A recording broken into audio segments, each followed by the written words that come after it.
Tumataya ka ba sa loto? Talaga tumataya ka?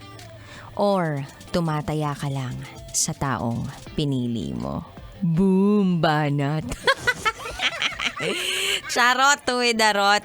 Marami po akong kilala na nag-aasang maging milyonaryo kaya ang ginagawa nila, tumataya sa loto. Hindi ko po sinasabing magulang ko to pero parang gano'n na nga.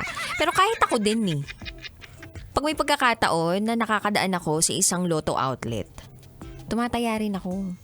Kasi, hello, sino ba namang hindi sa milyon-milyon? Yung tipong hindi ka nagtatrabaho pero may pera ka. Di ba? Sarap sa pakiramdam ng ganun. Kaya nga yung iba dyan, nakikipagsapalaran, nagsusugal. So sabi, according to PCSO, wala daw pong nanalo sa Grand Lotto. Inartehan ng walang hiya. Sa sobrang arte, sabi, Lotto. Sorry, tawa ako. Anong niloto mo? Nasar ako sa sarili ko. Sagad-sagaran yung kaartehan. Okay.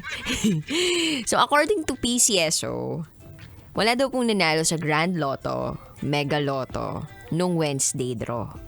So, ibig sabihin, pag walang nananalo, mas lumalaki yung papremyo, diba? At mas natutuwa yung iba dyan na, salamat, wala pang nananalo. May ganon. Na habang papalaki yung pot price, parang feeling talaga nila, ina-attract nila sila yung mananalo. Well, wala naman pong masama na i-attract yung gusto nating mga bagay sa buhay. Pero syempre, we have to manage our expectations. Kasi yung expectations can lead to disappointments. Masasaktan ka lang. Tapos isang araw mababalitaan mo, boom, may nanalo sa loto. Tapos yung nanalo sa loto, kahina-hinala. Charot! Uy, darot! Uy, biro lang Kahina-hinala lang yung mukha. Oo. So, may kumalat kasi na picture in the past, diba? Na pinag-usapan ng sambayan ng Pilipino na baka hindi legit yung nanalo, pero mukha namang legit talaga.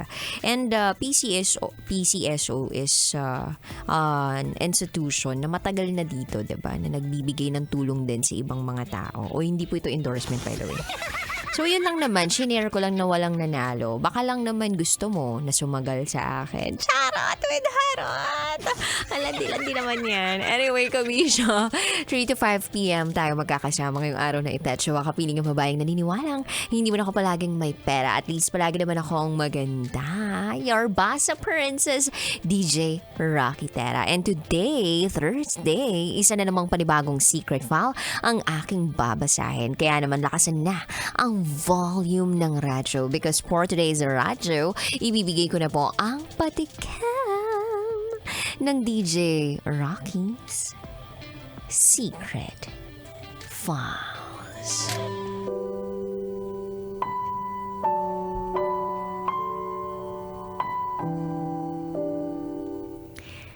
May true love ba sa dating app?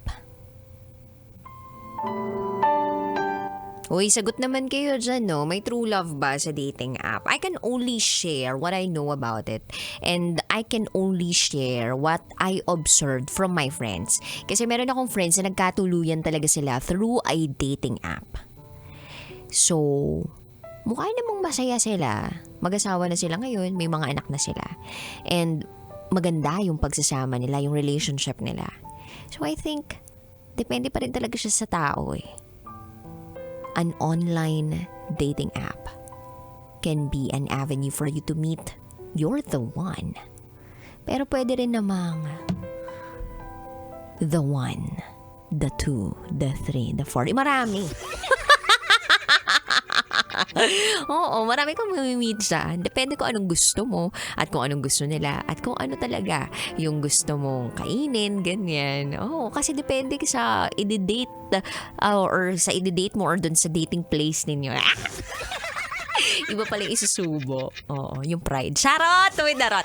Anyway, kabisyo, abangan niyo po yan sa aking pagbabalik. Kasama niyo po si DJ Rocky and you are listening here sa stasyong number 1 sa mga pet malung manggapang sa kakalsadahan.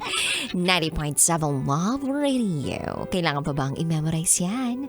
Basic. Up next is DJ Rocky's Secret Files. Sinira ng tatay ko ang pagkababae ko. Siya. May secret affair kami ng office mate ko. Hindi ko matigilan kasi sobrang galing niya sa... Rocky's Secret Files. Secret Files. It's the kind of bleep you never knew existed. Kunwari inosente, pero boy naman pala. Rocky's Secret Files. Secret Files. Kailangan pa bang i-memorize yan? Love Radio. Basic!